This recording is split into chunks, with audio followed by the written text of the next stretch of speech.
आपने कई बार ऐसा नोटिस किया होगा, जब हम नॉर्मल कॉन्वर्सेशन करते हैं ना तो हमारी वॉइस जो है वो बहुत ही नॉर्मल रहती है। मतलब जब हम दोस्तों से बातें कर रहे होते हैं तो हमारी वॉइस शेकी नहीं होती, नेचुरल होती है। हमारी पिच जो होती है वो इतना अजीब नहीं होता। लेकिन जैसे ही इंटरव्यू हो या प्रेजेंटेशन हो या फिर स्टेज हो, ऐसे मूवमेंट आते हैं ना तो हमारी वॉइस तुरंत चेंज होने लगती है। हमारी वॉइस शेक हो जाती है। हम जल्दी जल्दी में सब कुछ फास्ट में बोलने लगते हैं, इतना फास्ट है कि हमें खुद समझ नहीं आता कि हम एक्चुअली में क्या बोल रहे हैं। सबसे इंटरेस्टिंग बात यह है कि हम ये सब जानबूझ के नहीं कर रहे होते, लेकिन फिर भी क्वेश्चन आता है कि ये बॉडी इतना रिएक्ट क्यों करता है। तो आज हम इसी क्वेश्चन को स्टेप बाय स्टेप डिकोड करते हैं।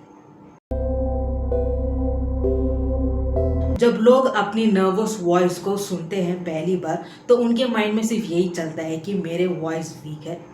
किसी को लगता है कि उनकी आवाज़ में प्रॉब्लम है और किसी को लगता है कि उनमें कॉन्फिडेंस ही नहीं है। प्रॉब्लम यहाँ पे आपकी आवाज़ नहीं होती, आपकी आवाज़ इंफॉर्मेशन दे रही होती है, just like a thermometer. Thermometer बुखार को क्रिएट नहीं करता, सिर्फ ये दिखाता है कि आपके बॉडी के अंदर क्या चल रहा होता है, वो एक सिग्नल देता है। वैसे ही जब आपका बॉडी नर्वस होता है तो आपका वॉइस, आपकी जो आवाज़ है वो सिग्नल दे रहा होता है। और जब हम इस सिग्नल को प्रॉब्लम समझ लेते हैं ना तो एक्चुअल रीज़न जो होता है उसे समझ ही नहीं पाते। सब कुछ ना सिर्फ एक ही थॉट से शुरू होता है।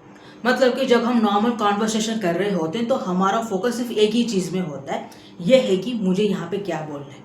लेकिन जैसे लोगों का अटेंशन आपके ऊपर आता है, लोग आपको देखना शुरू करते हैं, तो आपके माइंड में कई सारे थॉट्स आने लगते हैं। आपका जो फोकस है वो धीरे धीरे करके शिफ्ट होने लगता है। यह है कि मैं कैसे लग रहा हूँ, लोग क्या सोचेंगे, कहीं मैं गलत तो नहीं कह रहा हूँ ना।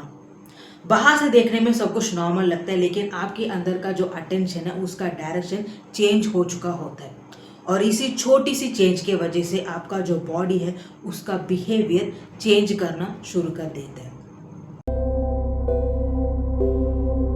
यहाँ पे जो है लोग सबसे बड़ा मिस्टेक करते हैं, ये है कि लोग अपनी वॉइस को कंट्रोल करने की कोशिश करते हैं, जबकि यहाँ पे वॉइस लास्ट स्टेप में आता है। होता यह है कि जब बॉडी अलर्ट मोड में एंटर करता है ना तो आपका जो मसल्स है वो टाइटन होने लगता है, आपकी जो ब्रीथिंग है वो फास्ट होने लगती है, क्योंकि वॉइस जो है वो आपके एयर के फ्लो से बनी होती है। और जब आपकी ब्रीथिंग फास्ट होती है तो आपकी जो वॉइस है वो चेंज होने लगती है। जैसे कि आपकी जो पिच है वो ऊपर चली जाती है, आपकी वॉइस है वो शेकी होने लगती है और आप फास्ट वे में बोलने लग जाते हैं। इमेजिन कीजिए कि आप इंटरव्यू के रिसेप्शन में बैठे हैं और वहाँ के रिसेप्शन से आप कैजुअल कॉन्वर्सेशन कर रहे हैं। ये है कि गुड मॉर्निंग सर, आज मेरा इंटरव्यू है। सब कुछ नॉर्मली चल रहा होता है। आप इंटरव्यूअर के रूम में जाते हैं, डोर को ओपन करते हैं, एंटर करते हैं, सबको ग्रीट करते हैं, चेयर में बैठते हैं, स्माइल करते हैं और अपोजिट में जो इंटरव्यूअर है वो भी स्माइल करते हैं और आपसे एक सिंपल क्वेश्चन पूछते हैं। यह है कि tell me about your yourself जैसे ही आप ये क्वेश्चन लिसन करते हैं ना वहीं पे ही आपका जो वॉइस है वो चेंज हो जाता है। मतलब कि क्वेश्चन सिंपल है, लैंग्वेज भी सेम है, आपकी वॉइस भी वही है, लेकिन फिर भी एक चीज़ बदल जाती है। मतलब कि आंसर देने से पहले ही आप खुद को परफॉर्मेंस मोड में डाल देते हैं। इंस्टेड ऑफ थिंकिंग कि मुझे यहाँ पे क्या बोलना है, किस तरह से आंसर देना है, उसके बारे में सोचने के बजाय आप खुद को मॉनिटर करने लग जाते हैं। आपका दिमाग बार बार चेक करने लग जाता है कि मैं यहाँ पे कॉन्फिडेंस तो लग रहा हूँ ना, मेरी वॉइस शेकी तो नहीं लग रही ना। जब आपका दिमाग बार बार आपके वॉइस को चेक कर रहा होता है ना, आपका जो नेचुरल वॉइस है वो कहीं ना कहीं छूटने लगता है और इसी के वजह से आप नर्वस वॉइस के साथ बातें करते हैं और कहीं ना कहीं आपका जो बैड इंप्रेशन है वो क्रिएट भी हो जाता है।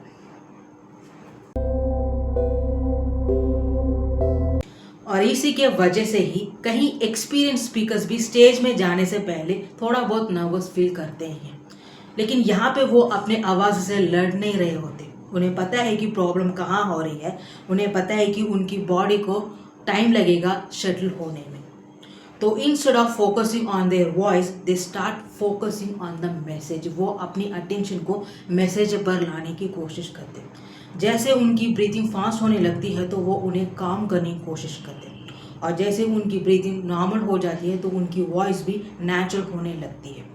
तो यहाँ पे ये लोग अपने वॉइस को फोर्स नहीं कर रहे होते, बट वो लोग उस प्रॉब्लम को सॉल्व कर रहे होते जो उनकी वॉइस को चेंज करने की कोशिश कर रहा होता है। सो नेक्स्ट टाइम आप इंटरव्यू में या स्टेज पे नोटिस कर रहे हैं कि आपकी वॉइस चेंज हो रही है, तो अपने आप को ब्लेम मत करना, कन्विंस मत करना ये है कि आप पब्लिक स्पीकिंग के लिए नहीं बने हैं।